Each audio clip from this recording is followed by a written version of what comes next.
It's here. Thank you. What's up, man? I just gotta take a picture real quick. Sure. Hello and welcome to Purple Pictures, the YouTube channel where I primarily do stop motion. In this video, we will be doing an unboxing and review of the Iron Man Mark III action figure. Now, I don't know the exact name of this product, but I'll leave an Amazon link in the description in case any of you want to purchase this for yourself. Alright, with all that being said, let's not waste any more time and get this thing in the light box.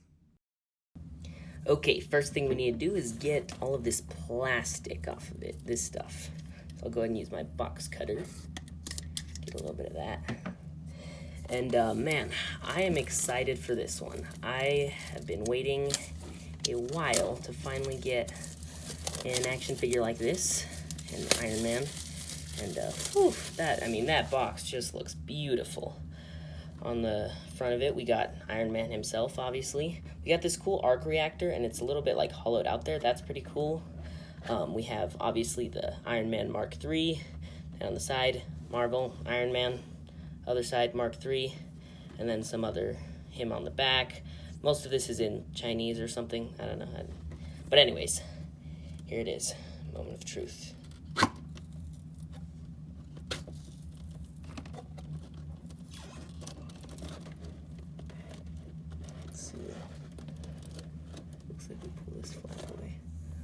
Oh, there he is.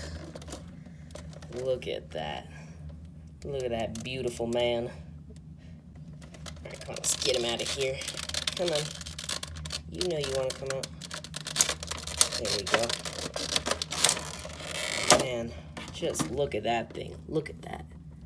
Magnificent. Oh, yeah. I was not expecting him to look this, like, metallic, but, man, they nailed that. Let's see. I don't want to get into articulation just yet. We'll do that later in the video, but, I mean, first looks, I mean, awesome. This thing is just perfect. Okay, also in the box, we get all his accessories. So, we got, let's see, 3 pairs of hands, a flight stand, it looks like, with Iron Man Mark III on it. And then we get these, like, flame effects. I think those are for making him, like, fly or something, because these ones right here, you can put them in. And then I believe the bottom of his boots have one, too. Yeah, look right there. But, yeah, let's get everything out and laid out, and we will do some closer inspection. Okay, here he is outside of the box with all of his accessories around him. What we're going to do next is take a closer look at each of the accessories on their own, and then we'll get into some articulation. Alright, first up we have the fists that he comes with. There's nothing really too crazy about those. Then we have the more like loose, casual hands. Those are just kind of like normal. You could have those for whatever. Alright, next up are the repulsor hands, and you'll notice that the joint actually pops in closer to the top there, and that's so you could have him like blasting things, I guess. And then you have the same thing, except for these are the ones with the hole. Those are for the flame effects. Speaking of the flame effects, here's what they look like. There's 4 of them. These are for making him fly, I believe. And then, of course, we have the flight stand, right, that says Iron Man Mark III on it, and then has this little pinchy thingy. Alright, now to go over some articulation. We'll start with his head. So at first his head doesn't really bend that much, but you can get it to go to about there, which is actually not bad. That's pretty good. Then you can move his head down to about there, which that's pretty good. I wasn't expecting super articulation from this, but it does pretty good.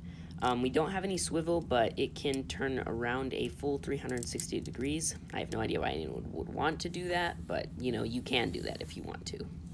Moving on to the torso, you pull it up a little bit or down, and that makes it more flexible and able to bend a little bit more. Now, unfortunately, we don't get any swivel at that spot. Like, see, it doesn't really move.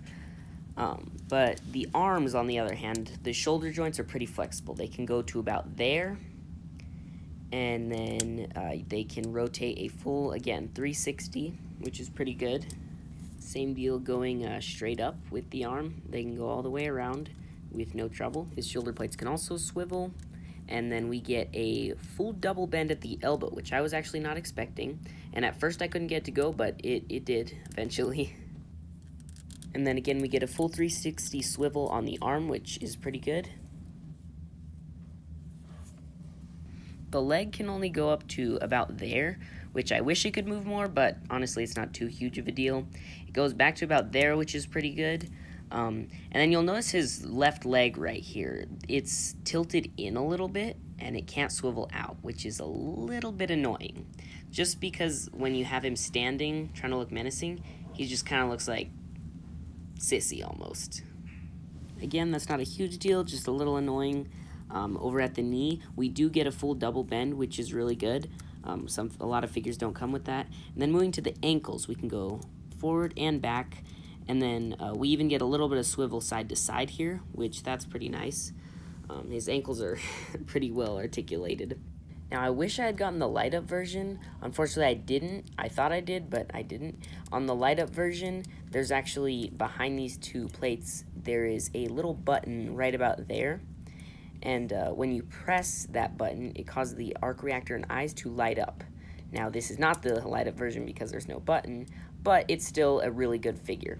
Now, I was presently surprised with how articulate this figure is because of how bulky it is, but the main figure can pull off some pretty good poses. Okay, let's take a closer look at his wrist and hands a little bit more.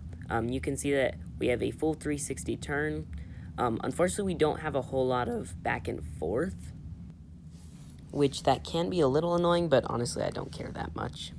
Same kind of deal with his open hands. They don't swivel back and forth very much at all. But when we pull out his repulsor hands, things get a little bit more interesting because these can actually bend forward a decent amount before it'll actually, like, the hand will pop off. See right there, it just came off. Now, I don't think this 100% saves the minimal movement of the other hands, but it's still pretty good. Personally, I would have liked a few more accessories, like maybe the shoulder missiles or the hand missiles or even some repulsor blasts instead of just the flames. But accessory-wise, I'm pretty satisfied.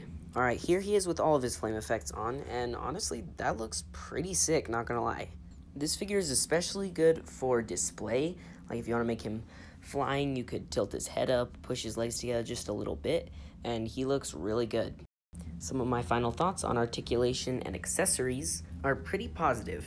The figure looks great, and you can pull off some really cool looking poses with how well it can move. Here he is on the flight stand. It looks really good, really cool.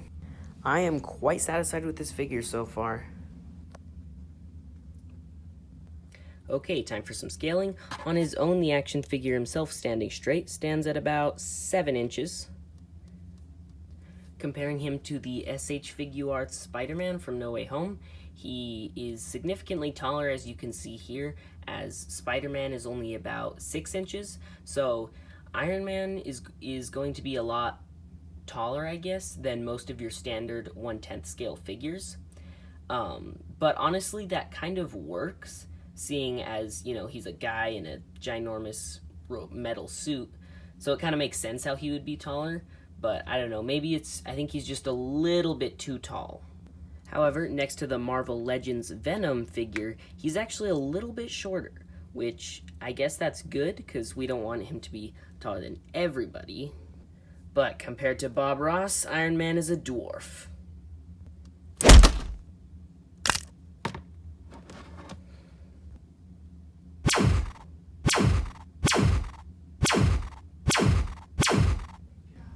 Mr. Stark?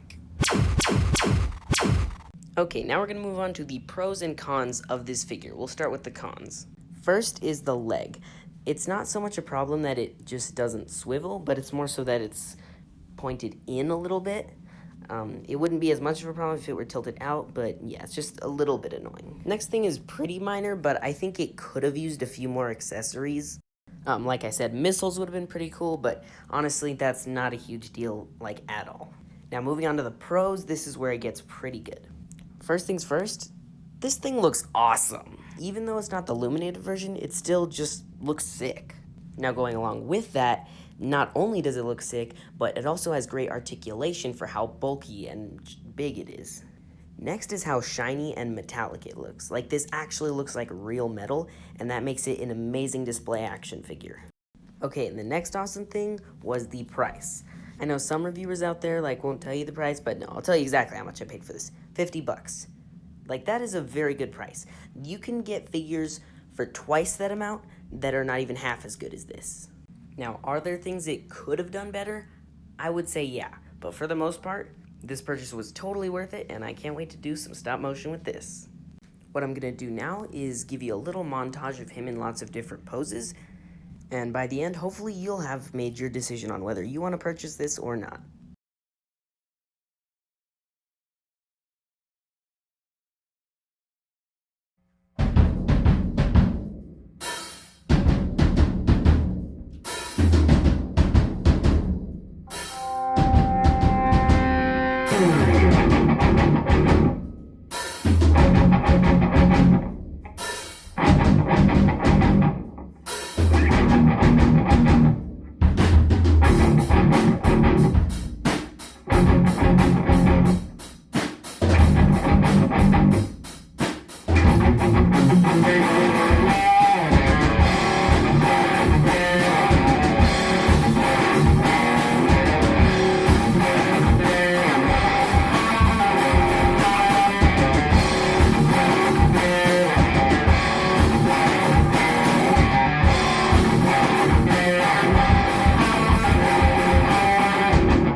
And that'll just about do it for today's video.